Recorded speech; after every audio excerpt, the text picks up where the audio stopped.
28,000 কোটি টাকার উপরে অলরেডি বিনিয়োগ হয়ে গেছে পশ্চিমবঙ্গে। এই যে ইন্ডাস্ট্রি আসছে তার মানে জব জেনারেশন হচ্ছে। কেন আসবে?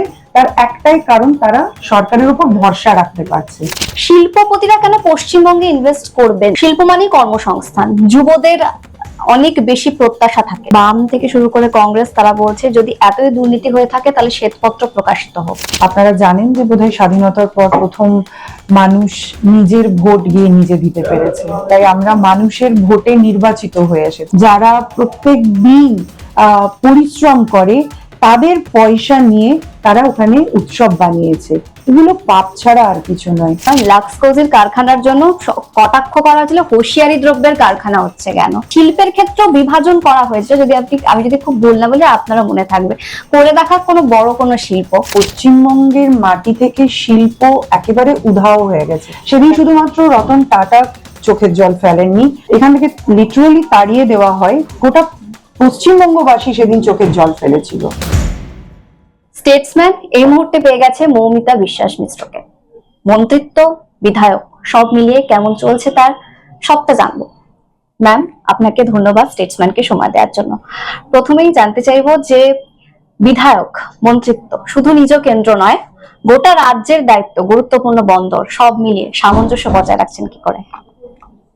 ধন্যবাদ স্টেটসম্যানকে।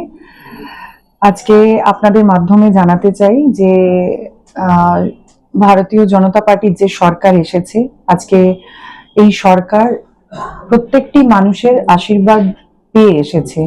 আপনারা জানেন যে বোধহয় স্বাধীনতার পর প্রথম মানুষ নিজের ভোট গিয়ে নিজে দিতে পেরেছে। তাই আমরা মানুষের ভোটে নির্বাচিত হয়ে এসেছি। আমি বর্ধমান দক্ষিণ বিধানসভা থেকে আসছি। বর্ধমান দক্ষিণ বিধানসভার প্রত্যেকটি মানুষকে আমি এর জন্য আমার কৃতজ্ঞতা এবং প্রণাম জানাই। এবং যতদিন আমি একজন বিধায়িকা এবং একজন মন্ত্রী হয়ে আছি, প্রত্যেক দিনই আমার এটা মনে হয় যে আমি দায়বদ্ধ আমার প্রত্যেকটি মানুষের কাছে। নিজের ভোটটা যে সঠিক জায়গায় দিয়েছে, সঠিক সরকারকে বেছে নিয়েছে, সেটা আজকে সেই ভরসা তারা আজকে সত্যি রাখতে পারছে। যা আমাদের মাননীয় প্রধানমন্ত্রী বলে গেছিলেন যে ভয় আউট, ভরসা ইন।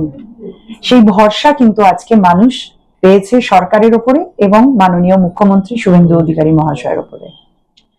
ম্যাম, দুটো গুরুত্বপূর্ণ দপ্তর রয়েছে। প্রথমেই এই যে শিল্প মানেই কর্মসংস্থান, যুবদের অনেক বেশি প্রত্যাশা থাকে। তো সেই জায়গায় দাঁড়িয়ে সিঙ্গুর নিয়ে, যেহেতু সিঙ্গুরে বেশ কিছু আইনি জটিলতা রয়েছে, কিন্তু শুভেন্দু অধিকারী মহাশয় তিনি বলেছেন যে সিঙ্গুরকে আনার চেষ্টা করা হবে। সব মিলিয়ে যদি একটু বলেন যে কি কি পরিকল্পনা রয়েছে এবং শিল্পপতিরা কেন পশ্চিমবঙ্গে ইনভেস্ট করবেন? দেখুন, আমার যে দপ্তর আছে, আমি রাজ্যের প্রতিমন্ত্রী আছি, শিল্প আছে, সায়েন্স অ্যান্ড টেকনোলজি আছে। দুটোই অত্যন্ত গুরুত্বপূর্ণ জায়গা এবং দুটোই হচ্ছে আমাদের যে ইয়াং জেনারেশন তাদেরকে নিয়ে। বিগত 15 বছর এবং তার থেকেও যদি আমরা ব্যাকে চলে যাই, মানে 50 বছর বলা যেতে পারে, 34+15, প্রায় 50 বছরের কাছাকাছি পশ্চিমবঙ্গের মাটি থেকে শিল্প একেবারে উধাও হয়ে গেছে, যাকে বলা হয় ভ্যানিশ করে দেওয়া হয়েছে। শিল্প তো নতুন আসেইনি। একটা সময় ছিল হাওড়া, কলকাতা, এখান থেকে গোটা পশ্চিমবঙ্গ থেকে, যাকে শিল্প নগরী, মহানগরী বলা হতো, এবং এখান থেকেই গোটা ভারতবর্ষে শুধু নয় গোটা বিশ্বে শিল্প ছড়িয়ে গেছিল।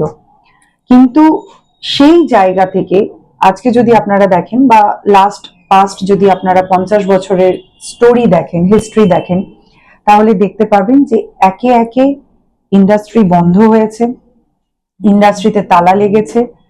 যারা ইনভেস্ট করতে এসেছিল তারা চলে গেছে, বাধ্য হয়েছে চলে যেতে। এটার কারণ একদমই এটাই ছিল যে কোনো অপরচুনিটি ছিল না। শিল্প না থাকলে অপরচুনিটি হয় না, শিল্প না থাকলে জব জেনারেট হয় না। এই যে একটা বড় খামতি, সেই খামতিটাকে আজকে আমাদেরকে মেটাতে হবে।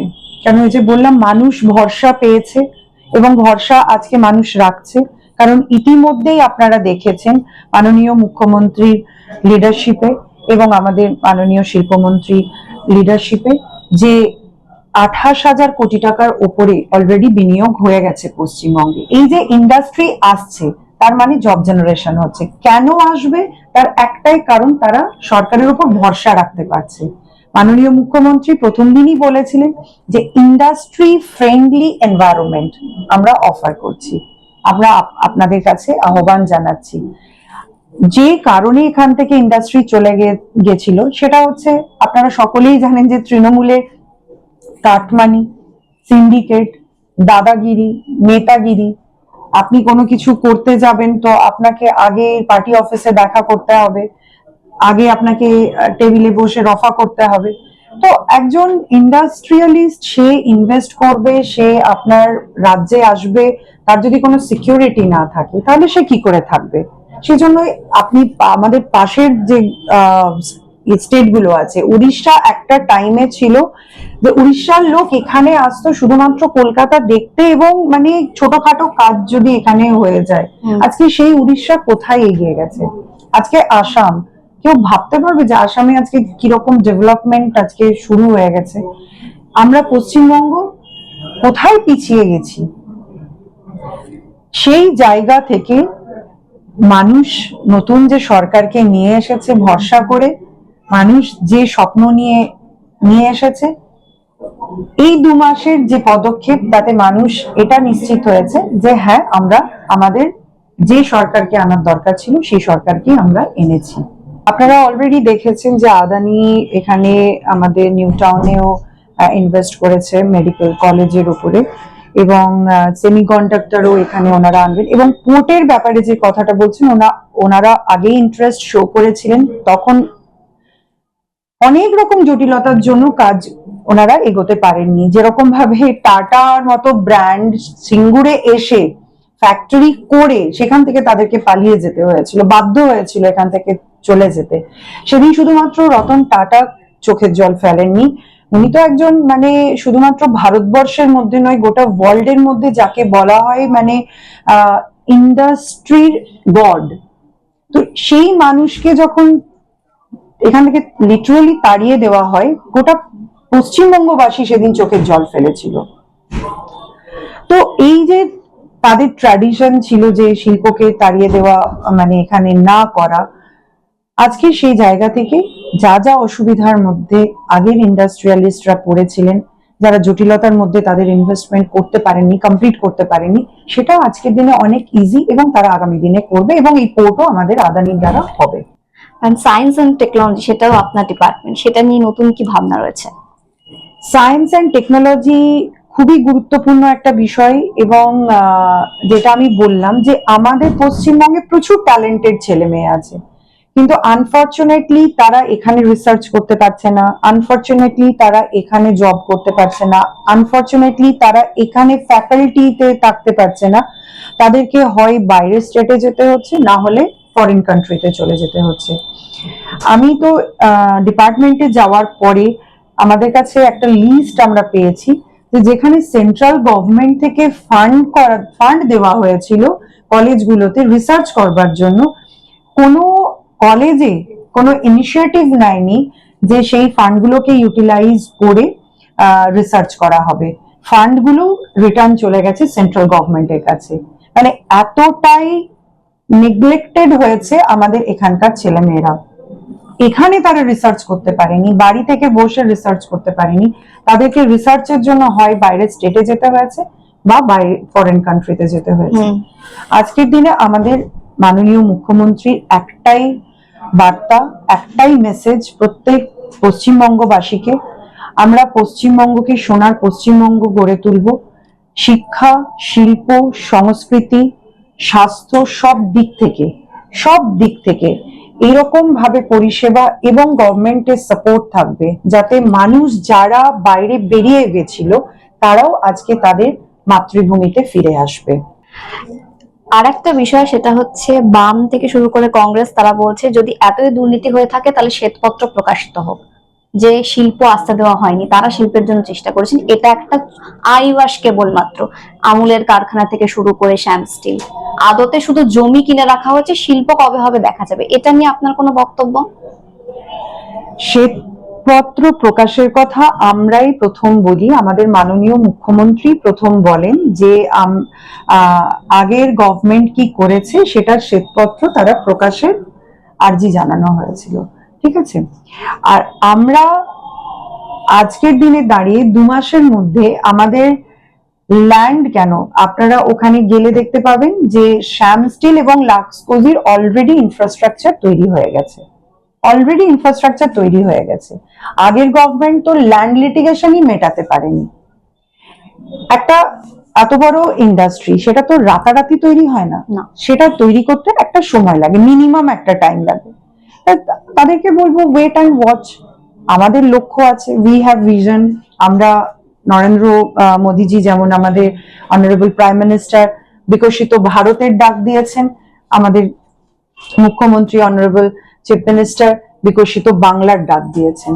তাই আপনারা ওয়েট করুন। 50 বছর আমাদেরকে একটা অবাঞ্ছিত ভাবে রেখেছিলেন এখানে, আমাদের বাংলার ছেলে মেয়েদেরকে আপনারা এখান থেকে বাধ্য করেছিলেন বাইরে বেরিয়ে যেতে। আপনারা একটু ওয়েট করুন, তাহলে আপনাদের কাছে এই প্রশ্নের যে ওদেরই প্রশ্নের উত্তর তারাই পাবে, কারণ তাদেরই ছেলে মেয়েরা চাকরি পাবে, তাদের ছেলে মেয়েরাও তো পশ্চিমবঙ্গের সন্তান। এখান থেকে প্রসঙ্গে আসলাম, লাক্সকোজির কারখানার জন্য কটাক্ষ করা হয়েছিল হুঁশিয়ারি দ্রব্যের কারখানা হচ্ছে কেন, কেন হুঁশিয়ারি দ্রব্য বা কেন এরকম একটা মানে শিল্পের ক্ষেত্রেও বিভাজন করা হয়েছে। যদি আমি যদি খুব ভুল না বলি, আপনারা মনে থাকবে করে দেখা কোনো বড় কোনো শিল্প, এটা নিয়ে আপনার কিছু বলা হচ্ছে? মানে শিল্পের মধ্যেও হুঁশিয়ারি, আবার ছোট, আবার যদি এখানে কোনো মাইক্রোসফটের মতো কোনো কোম্পানি বিনিয়োগ করে সেটা খুব বড়, কিন্তু লাক্সকোজি খুব ছোট, এই যে ডিভিশন করা হচ্ছে এটা নিয়ে কিছু বলবেন? এটা নিয়ে খুব সুন্দর আমার যিনি শিল্পমন্ত্রী উনি একটা খুব ভালো কথা বলেছিলেন অ্যাসেম্বলিতে, সেটাকেই আমি রিপিট করছি। গত 50 বছর ধরে শিল্পের অন্তর্বাসকে খুলে দেওয়া হয়েছিল, তাই সেটাকে উড়িয়েই আমরা এই পথটাকে শুরু করলাম। আবার বলবো ওয়েট অ্যান্ড ওয়াচ। আর এরকম ভাবে হুঁশিয়ারিকে আপনার যদি ইন্ডিকেট করা হয়, তাহলে মানে আমার তো তাদের কমন সেন্সের ওপরে কোয়েশ্চেন আছে, কারণ এটা ইটস আ ভেরি কি বলবো ইউজেবল শুধু নয়, একদম ওপর থেকে নিচ অব্দি, মানে জন্মের প্রথম থেকেই যদি লাগে তাহলে হচ্ছে এই প্রোডাক্ট লাগে। তো সেক্ষেত্রে যদি এরা এই ধরনের প্রশ্ন তোলে, তাহলে তাদের আমার কমন সেন্স নিয়ে কোয়েশ্চেন আছে। শিল্পকে প্রসারিত করার জন্য বা আরো বেশি, যেমন আমরা এর আগে দেখেছি বিশ্ববঙ্গ বাণিজ্য সম্মেলন, সেই দিকে কোনো পরিকল্পনা রয়েছে যাতে শিল্পপতিরা আসেন, দেখতে পারেন কি কি হয়েছে সেই দিকে? দেখুন, সাবমিটের নামে যা হয়েছে সেটা গোটা পশ্চিমবঙ্গ দেখেছে। মানুষের, সাধারণ মানুষের টাকা, ট্যাক্স পেয়ার যারা, তাদের টাকায় বড় বড় স্টেজ, বড় বড় সেলিব্রিটি সবাইকে এনে খাওয়া থেকে আরম্ভ করে, ফাংশন থেকে আরম্ভ করে এইসবই হয়েছিল, কিন্তু শিল্প কিন্তু আসেনি। এবং বিভিন্ন জায়গায় সিঙ্গাপুর থেকে, স্পেন থেকে মাননীয় মানে আগের যিনি এক্স মুখ্যমন্ত্রী ছিলেন, তিনি শিল্পমন্ত্রী ছাড়া তিনি এবং তার একটা 40-50 জনের বোধহয় একটা টিম গেছিল, সেটাও কিন্তু সাধারণ মানুষের টাকায় ছিল, একটা শিল্পও আসেনি।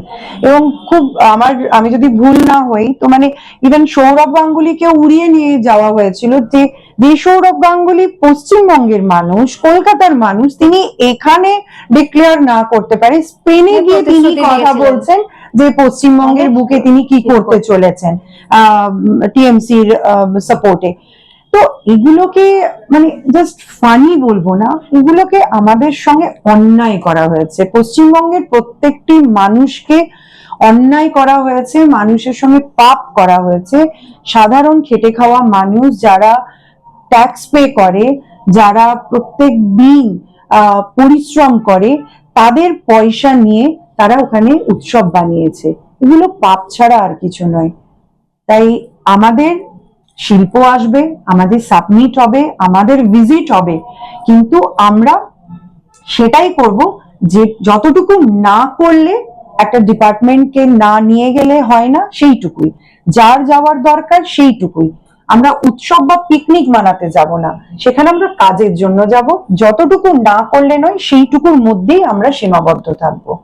ইনসেনটিভ নিয়ে একটা বড় একটা মানুষের দোনমন থাকে, একটা প্রশ্ন, মানে শিল্পপতিদের একটা কনফিউশন থাকে, সেই নিয়ে যদি কিছু বলেন। ইনসেনটিভ এটা ওয়েট করুন, কারণ পলিসি আসছে কিছুদিনের মধ্যেই, আমাদের হোপফুলি অগস্টের মধ্যেই আসবে।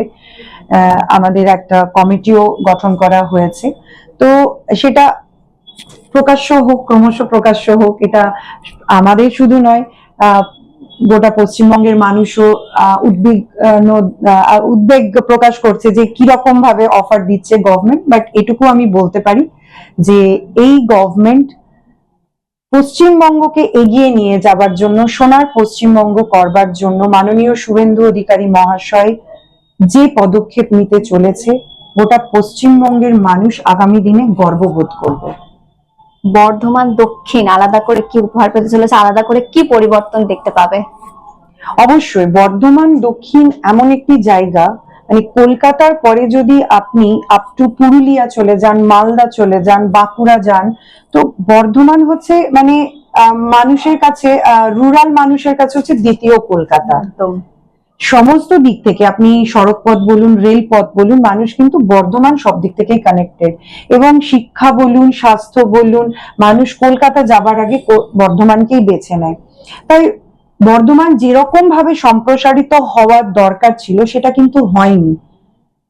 একটা ঐতিহ্যবাহী শহর, যে শহরে শিক্ষার সব জায়গা আছে, ইউনিভার্সিটি থেকে শুরু করে মেডিকেল কলেজ, আপনার ইঞ্জিনিয়ারিং কলেজ সব আছে।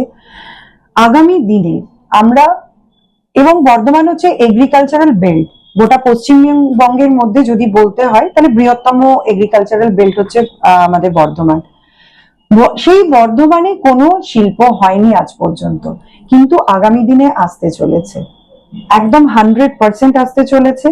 আমাদের যে রাইস মিল, আপনারা সকলেই জানেন ওখানে প্রচুর রাইস মিল আছে, যেগুলো আগামী দিনে এরকমই অত্যাধুনিক জায়গায় আমরা নিয়ে যেতে যাই, যে শুধুমাত্র ইন্ডিয়া নয়, এরা যেন বাইরে কান্ট্রিতেও এক্সপোর্ট করে এবং একটা একটা র্যাঙ্কে আসে। কারণ আমরা প্রচুর পরিমাণে ওখানে রাইস প্রোডাকশন হয়, এই প্রোডাকশন হলে শুধুমাত্র রাইস মিল ওনার তারা উপকৃত হবে না, আমার ফার্মার্সরাও উপকৃত হবে, যেটা আমাদের মেন টার্গেট।